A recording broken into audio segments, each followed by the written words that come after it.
오늘 말씀 하나하나는 모두가 다 주옥 같은 말씀임과 동시에 그냥 한 구절만 가지고도 우리가 1시간 이상, 아니 몇 번을 설교할 수 있는 그러한 말씀의 분량입니다. 예를 들어 보자면 14절에 보시면 너희를 박해하는 자를 축복하라, 축복하고 저주하지 말라, 이렇게 말씀하시잖아요. 이 말씀 하나만 가지고도 우리는 며칠 가지고 설교하고 말씀을 전할 수 있습니다. 그런데 이런 말씀을 차치하고라도 우리가 정말 이 말씀을 가지고 말씀대로 살고 있느냐라고 하는 그러한 겁니다. 20절에 한번 보시면은 이렇게 말씀하잖아요. 내 원수가 줄이거든 먹이고, 이렇게 말씀합니다. 목마르거든 마시게 하라 라고 이렇게 말씀하고 있습니다. 원수가 줄이거든 먹이고 라고 이렇게 말씀하고 계시잖아요. 우리가 이 말씀 하나하나를 가지고 다 지금 설교한다면 오늘 하루를 두고도 부족하겠죠. 그런데 더구나 이러한 이 한 구절 한 구절의 중요성은 차치하고라도 우리가 이 말씀 한 구절 한 구절대로 살아가고 있는가라고 하는 그러한 말씀입니다. 박해하는 자를 축복하고 원수가 줄이거든 먹이고 마시게 하고 있는가라고 하는 것입니다. 그거는 뭐 예수님만 하시는 그런 일이지, 이제 이렇게 우리가 생각한다면은 오늘 말씀 이 하나하나가 하나님이 주시는 말씀인데, 더구나 오늘 여기 12장 1절에 한번 보시면은 그러므로 형제들아 내가 하나님의 모든 자비하심으로 너희를 권하노니 라고 이렇게 말씀하고 계시잖아요. 하나님의 모든 자비하심으로 너희를 권한다. 다시 말하면 오늘 이 말씀은 그냥 예수님만 지키실 수 있는 그런 말씀이 아니고 그리스도 안에서 형제된 우리 모두가 이 말씀대로 살아야 될 그러한 말씀임을 사도 바울이 우리에게 권면하고 있는 것입니다. 그렇다면은 오늘 말씀 우리가 로마서 12장 1절에서부터 우리가 21절까지 이 긴 하나하나 그리스도인으로서는 이렇게 살아야 된다라고 하는 이 말씀을 우리가 오늘 지금 함께 상고했잖아요. 그런데 이 말씀에서 가장 중요한 말씀이 뭘까? 사실 전제가 되는 말씀은 뜻밖에도 오늘 12장 1절에 한번 보시면은 그러므로 라고 한 말씀입니다. 한번 따라해 보시죠. 그러므로. 이 그러므로가 왜 이렇게 중요한 말씀인가 하면은요, 로마서는 1장에서부터 11장까지가 무엇을 믿을 것인가, 우리가 무엇을 믿고 있는 것인가에 관해서 함께 나누는 말씀이라고 말씀드렸고요. 12장부터 16장까지는 이제 어떻게 살아야 되겠는가라고 하는 그러한 말씀입니다. 그래서 여기 그러므로라고 하는 이 말씀 안에는 로마서 1장에서부터 11장의 말씀이 다 들어있는 겁니다. 그러므로라고 하는 말씀, 이 말씀에 담긴 뜻은 뭐냐면은 나 같은 죄인, 죽어마땅한 죄인, 자격 없는 사람을 하나님 택하셨잖아요. 그리고 구원하시고 죄를 용서하시고 그리고 분에 넘치는 은혜를 우리에게 베풀어 주지 않으셨습니까? 실은 나는 죄인 중에 개수인데 나는 죄 가운데 팔려가지고 그래서 늘 죄로 인해 넘어지는 곤고한 백성인데 하나님이 나 같은 자를 예수님의 그 놀라운 십자가 구원의 피로 날 구원하셨단 말이에요. 구원하시는 정도가 아니고 내 안에 살아계셔서 내 연약함을 날마다 도우신단 말이에요. 도우시는 정도가 아니고 한 번 택한 백성 하나님이 놓치지 아니하시고 끝까지 하나님의 은사와 부르심에는 후회하심이 없는 거예요. 그래서 끝까지 나를 놓치지 않으신다는 거죠. 그래서 여기 그러므로라고 하는 이 말씀 하나에 실은 로마서 1장에서 11장에 그 말씀이 다 들어있는 겁니다. 이 그러므로라고 하는 말씀에서 우리는 나 같은 사람이 이 구원받은 거 이게 너무나 큰 은혜고 이 나 같은 사람을 하나님이 한치 오차도 없이 나를 돕고 계시고 나를 놀라운 길로 이제 인도하신다. 이제 그 은혜와 사랑, 그 은혜와 사랑을 입었으므로 이제 이것이 그러므로입니다. 그러니까 사실은 오늘 로마서 12장에 우리는 우리의 힘으로는요, 여기 보니까 서로 위해하고 존경하기를 서로 먼저 하라. 이제 이렇게 말씀하잖아요. 우리는 이 말씀조차도 우리의 힘으로는 잘 지켜내지 못하는 사람이에요. 서로 먼저 존경하라 그러잖아요. 근데 이 말씀 하나조차도 우리의 힘으로는 다 살아낼 수가 없는 연약한 그러한 죄인이라는 거죠. 그렇다면 이렇게 우리가 연약한 사람들인데 어떻게 여기 보니까 박해하는 자를 축복할 수 있어요? 그리고 뿐만 아니라 원수가 줄이거든 마시게 할 수 있느냐는 거예요. 어떻게 높은 데 마음을 두지 않고 낮은 데 처하고 스스로 지혜 있는 채 하지 않을 수 있냐는 거죠. 조금만 잘 돼도 잘난 척 하잖아요. 조금만 남보다 좀 더 가졌다고 생각하면 우쭐대잖아요. 그런데 어떻게 우리가 이 말씀을 하나하나 살아낼 수가 있느냐는 거죠. 우리 힘으로는 안 되는 거죠. 그래서 오늘 말씀 로마서 12장에서 로마서 12장의 출발점, 우리가 정말 그리스도인답게 살아갈 수 있는 비결이 뭘까? 이제 그것은 12장 1절에 그러므로라고 하는 말씀 안에 담겨져 있는 거예요. 우리 다시 한번 따라해 보겠습니다. 그러므로. 이 그러므로가 되지 않으면은 다시 말하면 어떻게 나 같은 자를 하나님이 그렇게 무조건적인 은혜와 사랑으로 택하시고 죄를 용서하시고 은혜를 베푸시는가? 이 그러므로 이런 은혜와 사랑을 받았으므로 이것이 되지 않으면 실은 오늘 말씀 우리는요 하나도 지켜 살 수가 없어요. 그래서 실은 오늘 말씀의 키워드가 되는 말씀이 뜻밖에도 그러므로입니다.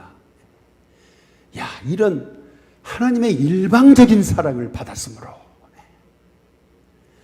어떤 분이요, 젊은 분이 순간의 실수로 감옥에 간 거예요. 근데 감옥에서 자기 아내가 어린 딸을 낳았다는 거죠. 근데 자기가 그 딸을 안아볼 수가 없잖아요. 그러니까 하나님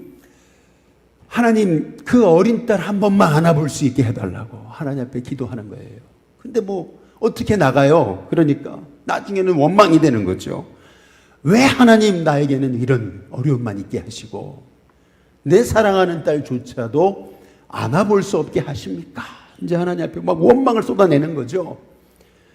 근데 그때 하나님이 뜻밖의 음성을 주시는 거죠. 그게 뭐냐면 너가 정말 네 그 딸을 사랑해서 네가 안아볼 수 있게 해달라고 정말 하나님께 기도하는 거냐? 나에게 기도하는 거냐? 정말 네가 네 딸을 사랑해서 그러는 거냐? 너 자신의 처지가 힘들어서 그런 거 아니냐? 그런데 나는 내 사랑하는 아들을 널 살리기 위해 십자가에 못 박아 죽였다. 하나님이 그런 음성을 주신 거지. 뜻밖에도 하나님 앞에 자기 사랑하는 딸 한 번만 안아보게 해달라고 원망하며 기도했던 그가 그 감옥 안에서 뜻밖의 그 십자가의 은혜를 경험하게 된 거죠. 그러고 나니까 그때부터 원망이 사라지는 거예요. 그리고 그때부터 감옥 안에서 소문난 그러한 참 모범수로 그 감옥 안에서 복음을 전하는 그런 하나님의 종이 되었다는 거죠. 다시 말하면 하나님의 놀라우신 은혜가 그의 마음 안에 뜻밖에도 부어지니까 그러므로가 된 거죠. 이 그러므로라고 하는 사건이 그에게 임하니까 그 다음부터는요, 오늘 여기 말씀 보니까 7절에 섬기지 말라 그래도 섬기는 거예요. 그리고 부지런함으로 그렇게 사람을 세워가라 라고 하지 않으셔도 스스로 막 부지런함으로 긍휼을 베풀고, 그리고 여기 성도들의 쓸 것을 공급하고 먼저 막 나누고 베풀고, 이제 그렇게 되더라는 거죠. 그래서 오늘 말씀에 있어서 우리가 붙들어야 될 너무나 중요한 말씀은 실은 그러므로입니다. 저와 여러분의 삶에 이런 나 같은 자를 구원하셨으므로, 그 은혜가 크므로, 여러분 그것이 이 그러므로의 은혜가 저와 여러분 가운데 있게 되시기를 주님의 이름으로 축복합니다. 그러므로, 이 그러므로가 있어야지만이 그 다음에 말씀이 이해가 되는 거예요. 그런데 우리가 오늘 이 로마서에서 우리가 주목해 봐야 되는 것은 뭐냐면은, 로마서 1장에서부터 11장까지는 바울의 어조가 굉장히 단호했습니다. 유대인의 죄에 대해서 조목조목 지적하면서, 그리고 나서 바울이 했던 것이 이 말이잖아요. 우리는 나으뇨. 이제 자문하잖아요. 그러면서 뭐라 그러냐면은 결코 아니다 이렇게 얘기합니다. 결코라고 하는 단어를 쓰죠. 사도 바울이 죄인 중에 괴수였잖아요. 그런 자신을 하나님의 은혜로 구원하셔서 복음의 도구로 사용하시잖아요. 그래서 이제 이런 얘기를 또 하는 거죠. 죄가 많은 곳에 은혜가 넘쳤다. 이제 그렇게 고백하잖아요. 그러면서 하는 말이, 그러면 은혜를 넘치게 하려고 죄에 거하겠느뇨? 라고 이렇게 이제 묻잖아요. 또 자문하는 겁니다. 그때 바울이 뭐라 하냐면은 결코 그럴 수 없다. 결코라는 단어를 반복해서 쓰거든요.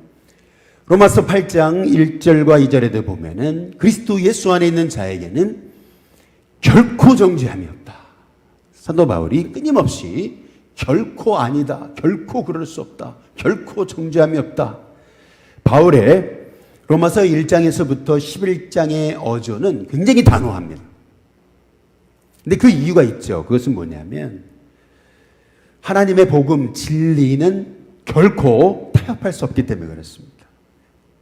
이 진리를 전함에 있어서는 한치의 물러섬도 없는 거죠, 바울이. 그러나 로마서 12장에서부터는 이제 어떻게 살아야 될 것인가, 그리스도인으로서 어떻게 살아야 되는가 라고 하는 말씀이거든요. 이 삶에 있어서는 어떤 사람은 구원받았음에도 불구하고 그리스도인답지 못한 사람들이 많죠. 형편없는 그리스도인들도 있습니다. 그러나 오늘 여기 말씀해 보니까 그러한 삶의 변화, 그리스도인다운 삶으로 변화되는 것은요, 억지로 안 되는 거예요. 다그치고, 그리고 막 강요하고, 왜 그렇게 살지 않느냐라고 한다고 되는 게 아니에요. 그래서 사도 바울이 12장 1절에 보니까 이렇게 얘기하는 거죠. 그러므로 형제들아, 내가 하나님의 모든 자비하심으로 너희를 권하노니. 다시 말하면 우리의 삶이 변화되는 것, 그것은 강요로 되지 않는다는 거죠. 그것은 오직 주님의 은혜와 사랑을 깨달을 때 변화될 수밖에 없는 거예요. 한 아들이 집을 나갔어요. 그리고 나서 집으로 돌아오려고 그러는데 염치가 있어야죠. 돌아갈까 말까 집 근처에 왔는데 집을 바라봤어요. 용기를 내가지고. 그랬더니 집 문 앞에 어머니가 말이죠, 이불로 이렇게 집 문 앞에 이불을 걸어놨는데 하얀 이불에 어머니가 술을 놓은 거죠. 그게 뭐냐면 사랑하는 아들아, 술을 놓았어요. 근데 멀리서 그게 보여요. 그 아들은요, 야, 이 나같이 이 못난 아들을 위해 어머니는 지금도 사랑으로 날 기다리셨구나 깨닫고요, 어머니에게 돌아가죠. 그리고 나서는요, 어머니가 뭐 착하게 살아라, 열심히 살아라, 부지런히 살아라 얘기하지 않아도요, 이 아들은요, 오늘 여기 9절의 말씀처럼 사랑에 속해서요, 거짓 없이, 그리고요 게으르지 않고요, 11절 말씀처럼 열심을 품고, 그리고 주를 섬기고요, 12절에 소망 중에 즐거워하고 환난 중에 참아요. 기도에 항상 힘쓰게 되어 있습니다. 다시 말하면 우리의 삶이 새로워지고 변화되는 거, 여러분, 그것은 결국 강요한다고 되는 게 아니라는 거죠. 오직 하나님의 은혜와 사랑을 깨달을 때만이. 그래서 바울은 로마서 1장에서 11장까지 그리고 12장에서 16장까지 어조가 달라요. 그 이전에는 막 결코 아니다 막 그렇게 아주 단호하게 얘기하다가 로마서 12장에 넘어가서는 하나님의 모든 자비하심으로 너희를 권한다. 여기서 권한다 라고 하는 말은 헬라어로 파라칼레오입니다. 이 말의 의미는 그냥 단순히 그렇게 해줄래 이것이 아니고, 이 말의 의미는 위로한다는 겁니다.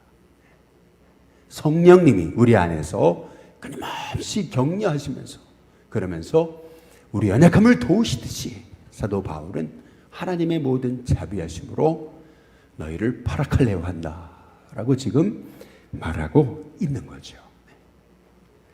오늘 우리는 그리스도인으로 살아야 되는데, 그리스도인으로 살기 원하여 우리는 늘 첫 번째, 그러므로 나 같은 자를 구원하셨으므로, 이제 이것이 저와 여러분 가운데 있을 뿐만 아니라 진정 삶의 변화는 강요한다고 되는 게 아니고, 책망한다고 되는 것이 아니고, 주님의 은혜와 사랑을 깨달을 때만이 그 인생은 변화된다는 사실을 오늘도 깨달으면서, 이 하나님의 말씀의 이 놀라운 오묘하심과 비밀을 우리가 가슴에 새기고 말씀대로 살 수 있는 저와 여러분이 될 수 있게 되기를 주님의 이름으로 축복합니다.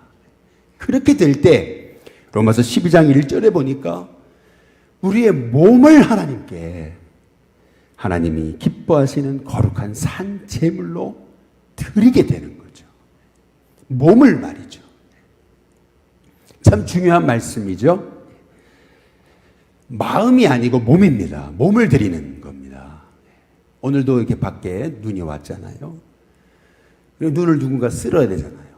그런데 마음은 교회에 있고, 마음은 벌써 눈 다 쓸었어. 교회가 막 쓰레기가 가득해요. 그런데 마음은 내가 다 청소했어. 여러분, 그런 역사, 그런 마음에는 하나님 역사가 일어나지 않습니다. 하나님의 역사는 몸이 가야죠. 몸으로 휴지를 줍고 쓸고 닦고, 그리고 눈을 쓸고 몸이 가야 되는 거예요. 그래서 사도 바울은 너희 몸을 하나님이 기뻐하시는 거룩한 산 제물로 드려라. 마음만이 아니다. 몸이다. 참 놀라운 거죠. 그것이 바로 너희가 드릴 영적 예배다. 그것이 진정한 예배다. 다시 말해, 오늘 우리가 말씀으로 은혜 받은 삶을 그냥 예배 시간에만 그냥 그러고 끝나는 게 아니고, 삶 속에서 내가 몸을 들이면서 이 말씀대로 이 말씀을 삶으로 살아낼 때, 그것이 바로 하나님이 기뻐하시는 영적인 예배다. 그게 영적인 거다 라고 우리에게 말씀하고 계시는 거죠.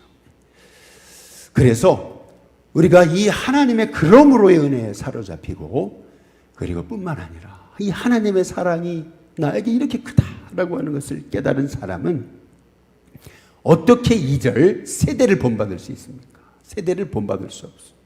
본이라는 건 뭐냐면은 금형을 얘기하는 거거든요. 똑같은 걸 찍어내는 겁니다. 우리가 따라야 될 이 본은 누구시냐면 예수님이시잖아요. 그 주님의 십자가의 은혜로 내가 구원받았는데 어떻게 내가 세상을 쫓아갈 수 있는가? 그래서 당연히 세대를 본받지 않게 되죠.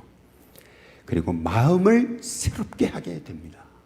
그래서 변화를 받게 되죠. 여러분, 진정한 변화는 마음이 바뀌어야 됩니다. 마음이 바뀌면은 우리 인생도 바뀌게 됩니다. 여기서 마음을 새롭게 함으로 변화를 받았다. 변화라고 하는 단어는 단순히 겉모양을 말하는 게 아니고 속사람까지도 바뀌는 것을 의미하게 되는 거죠. 속사람까지도. 그런데 그 진정한 변화의 출발점은 뭐냐면은 바로 마음이 새로워져야 돼요. 마음이 새로워지는 비결은 뭐냐면은 바로 이 그러므로의 은혜에 우리가 사로잡혀서 야, 나 같은 자를 어떻게 하나님이 이렇게 사랑하실 수 있는가? 그것을 깨닫고 알게 되면은요, 우리의 삶의 순간순간마다 하나님의 기뻐하시고 선하시고 온전하신 뜻이 무엇인지 우리가 분별하며 살게 되는 것이죠. 바라기는 저와 여러분의 인생에 오늘 이제 우리 주님이 구원받은 자로서 살기를 원하시는데 우리가 구원받은 자로서 살기 원하여서 이 그러므로의 은혜 그리고 하나님의 모든 자비하심, 바로 그 자비하심의 은혜 내 안에서 살아계셔서 끊임없이 나의 연약함을 도우시고 나를 하나님의 사람으로 빚어가시고 만들어 가시는 그 성령님의 은혜, 그 은혜에 사로잡혀서 오늘 말씀 하나하나, 이 말씀 하나하나가 내게는 삶의 기준이 되고 표대가 되고 내 삶의 나침반이 돼서 이 말씀대로 우리가 삶을 살아내므로 우리 한 사람을 통해서 놀라운 하나님의 구원의 역사가 성취되는 은혜가 있게 되시기를 주님의 이름으로 축복합니다.